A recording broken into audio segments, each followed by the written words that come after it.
சீரியல்களின் full எபிசோடுகளை Sun டிவியில் ஒளிபரப்பான உடனே எக்ஸ்க்ளூசிவாக சன் நெக்ஸ்டில் மட்டும் ஃப்ரீயா பாருங்கள். நான் வந்தது கூட தெரியாம அப்படியே தீவிரமான யோசனை. என்ன விஷயம்னு சொல்லு. இல்லைங்க, என் மனசுல ரொம்ப நாளா ஒரு விஷயம் உறுத்திக்கிட்டே இருக்கு. ஆனா இப்போ அதை சரி பண்றதுக்கு ஒரு சந்தர்ப்பம் வந்திருக்கு. அதை பத்தி தான் யோசனை பண்ணிட்டு இருக்கேன். என்ன இப்படி மொட்டையா சொன்னா எனக்கு எப்படி புரியும்? என்ன பிரச்சனை? அப்படி என்ன உன் மனசுல உறுத்திட்டு இருக்குன்னு சொல்லு. அதை எப்படி சரி பண்றதுன்னு நானும் யோசிப்பேன்ல. அருவி புகழ கல்யாணம் பண்ணிக்கிட்டு வந்த புதுசுல நான் அவன் மேல ரொம்ப வெறுப்ப காட்டினேன். அது இங்க இருக்கிற எல்லாருக்குமே தெரியும். ஆமா, அது எல்லாருக்கும் தெரிஞ்ச விஷயம் தானே. இப்ப எதுக்கு அதை பத்தி பேசுற? காரணம் இருக்குங்க. உங்களுக்கு ஞாபகம் இருக்கா? அருவிக்கு மருத்தாளி ஃபங்க்ஷன் நடத்தணும். அப்ப நான் அருவிய ஆசீர்வாதம் பண்ண முடியாதுன்னு ஒதுக்கிட்டேன். பாவ அருவி. அப்புறம் தாலி பிரிச்சு கோக்குற ஃபங்க்ஷனை நாம நடத்தவே இல்லை, தெரியுமா? சரஸ்வதி, அதெல்லாம் காலம் கடந்து போச்சலமா. இப்ப எதுக்கு அதை பத்தி யோசிச்சு கவலைப்பட்டுக்கிட்டு இருக்க?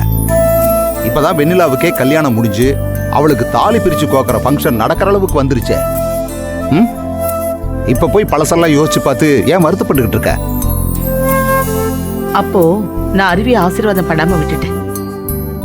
அது ரொம்ப நாளாவே அப்படியே என் மனசுல உறுத்திக்கிட்டே இருந்துச்சு. ஆனா இப்ப ஒரு நல்ல சந்தர்ப்பம் வந்திருக்கு. ஏன்னா இப்ப நம்ம வீட்டுல வெண்ணிலாவுக்கு தாலி பிரிச்சு கோக்குற ஃபங்க்ஷன் நடத்த போறோம் இல்லையா? அந்த ஃபங்க்ஷன்ல வச்சு அருவிக்கும் தாலி பிரிச்சு கோக்க வச்சு மனசார ஆசீர்வாதம் பண்ணணும்னு ஆசைப்படுறேன். நீ சொல்றது நல்ல ஐடியா தாம்மா. நீ சொன்ன மாதிரியே இதை பண்ணிடுவோம். என்ன இரு, நான் போய் அருவியும் புகழையும் கூட்டு வரேன். அவங்க கிட்டே இதை பத்தி பேசிடுவோம். சரி.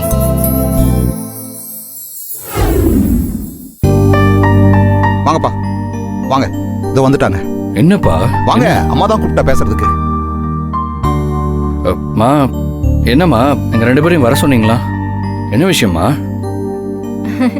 என்னம்மா, ஏதோ மீட்டிங் போல இருக்கு. நான் தெரியாம வந்துட்டேன். நான் இருக்கலாம்ல? ஐயோ, ஏன் நிலவேணி இப்படி எல்லாம் கேக்குற? நீ இரு. என்ன புகழ், வெண்ணிலாவுக்கு தாலி பிரிச்சு கோக்குற ஃபங்க்ஷன் நடத்த போறோம் இல்லையா? ஆமாம்மா. அதோட சேர்த்து அருவிக்கும் தாலி பிரிச்சு கோக்குற ஃபங்க்ஷனை நடத்தலான்னு இருக்கேன். நீ என்னப்பா சொல்ற? அருவி, உன்னையும் தான் கேக்குறேன். அத்தை, அம்மா, அருவிக்கு கல்யாணமாயி எவ்வளவு நாள் ஆச்சு? இப்ப போய் தாலி பிரிச்சு கோக்கணும்னு சொல்றீங்க? அதுவும் வெண்ணிலாவுக்கு ஃபங்க்ஷன் நடக்கும் போதுதான் இதையும் செய்யணுமா? நீலவேணி, நீ கொஞ்சம் அமைதியா இருக்கியா? எதை எப்ப செய்யணும்னு எங்களுக்கு தெரியும். அருவி, உனக்கே தெரியும். உங்களுக்கு கல்யாணம் ஆன புதுசுல உன்னை நான் மனசார வாழ்த்து கூட இல்லை.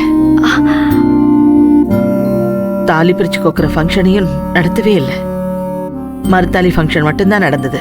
அதுலயும் உன்னை வாழ்த்து நான் தவறிட்டேன். அத்தை, இப்ப எதுக்கு அதை பத்திலாம் யோசிக்கிறீங்க? ஆமாம்மா, நான் எல்லாத்தையும் எப்பவும் மறந்துட்டேன். இப்ப நீங்க எனக்கு அத்தையா மட்டும் இல்ல, ஒரு அம்மாவாவும் இருந்து என்னை வழி நடத்துறீங்க. அதனால அப்ப நடந்ததை பத்தி எனக்குள்ள எந்த வருத்தமும் இல்ல. நீங்களும் அதை பத்தி யோசிக்க வேண்டாம்.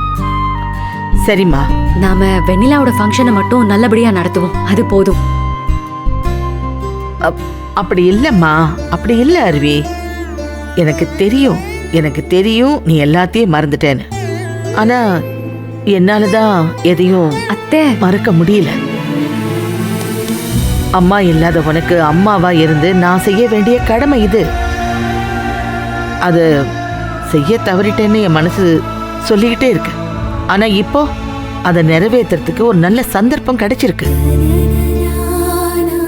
அதனால என் விருப்பத்துக்காக, என்னுடைய சந்தோஷத்துக்காக உனக்கும் தாலி பிரிச்சு கோக்குற ஃபங்க்ஷனை நடத்திடலாமே.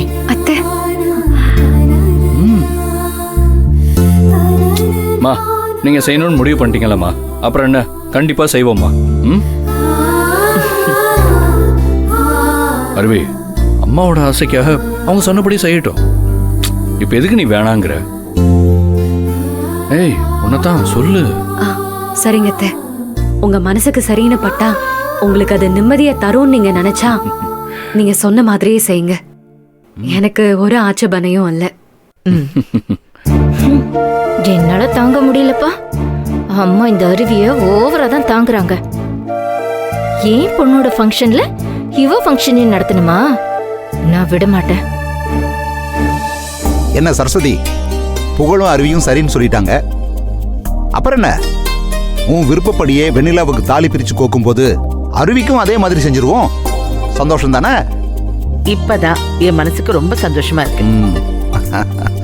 நான் நினைச்ச மாதிரியே செஞ்சு அருவிக்கு நான் ஆசீர்வாதம் பண்ணிட்டேன்னு வச்சுக்கோங்களேன், இன்னும் ரொம்ப சந்தோஷப்படுவேன். எங்களுக்கும் ரொம்ப சந்தோஷமா இருக்கு. என்னப்பா?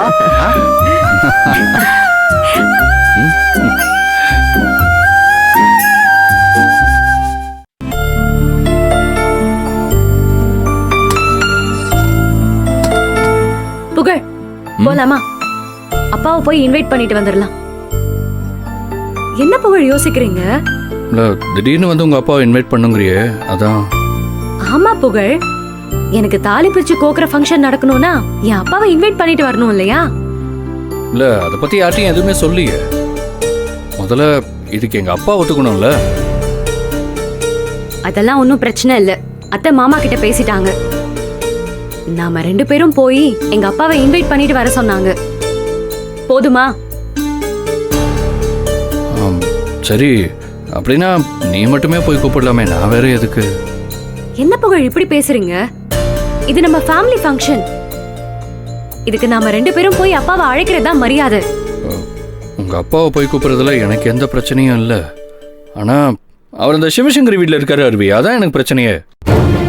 எனக்கு அவன் முகத்தை பார்க்கவே பிடிக்கல. நாங்கள் வந்தேன்னு வச்சுக்கோயேன், வேணும்னு அவன் ஏதாவது பேசி என் கோவத்தை தூண்டுவா. அப்புறம் நானும் ஏதாவது பேசிடுவேன். அப்புறம் உங்கள் அப்பாவுக்கு தான் தேவையில்லாத மன கஷ்டம். அதனால தான் சொல்கிறேன், நல்ல விஷயம் நடக்கும்போது இந்த மாதிரி விஷயம்லாம் தேவையானதான். புகழ், நீங்க நினைக்கிற மாதிரி சிவசங்கரி எதுவும் பேச மாட்டாங்க. எல்லாத்தையும் எங்க அப்பா பார்த்துப்பாரு. அவரை கூப்பிடணும்னா நாம 2 பேரும் போய் தான் கூப்பிடணும்.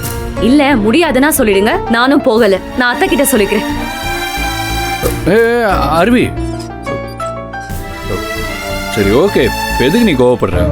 நான் என்ன வர முடியாதுன்னு நான் சொன்னேன், வர முடியலன்னு தானே சொன்னேன். ரெண்டுமே ஒண்ணுதான் புகழ். அத்தை என்னோட சந்தோஷத்துக்காக இந்த ஃபங்க்ஷனை நடத்தணும்னு நினைக்கிறாங்க. ஆனா நீங்க நான் சந்தோஷமாவே இருக்க கூடாதுன்னு நினைக்கிறீங்க. ஐய், அதனாலதானே இப்படி எல்லாம் அடம் பிடிக்கிறீங்க. அருவி அருவி, இங்க பாரு அருவி,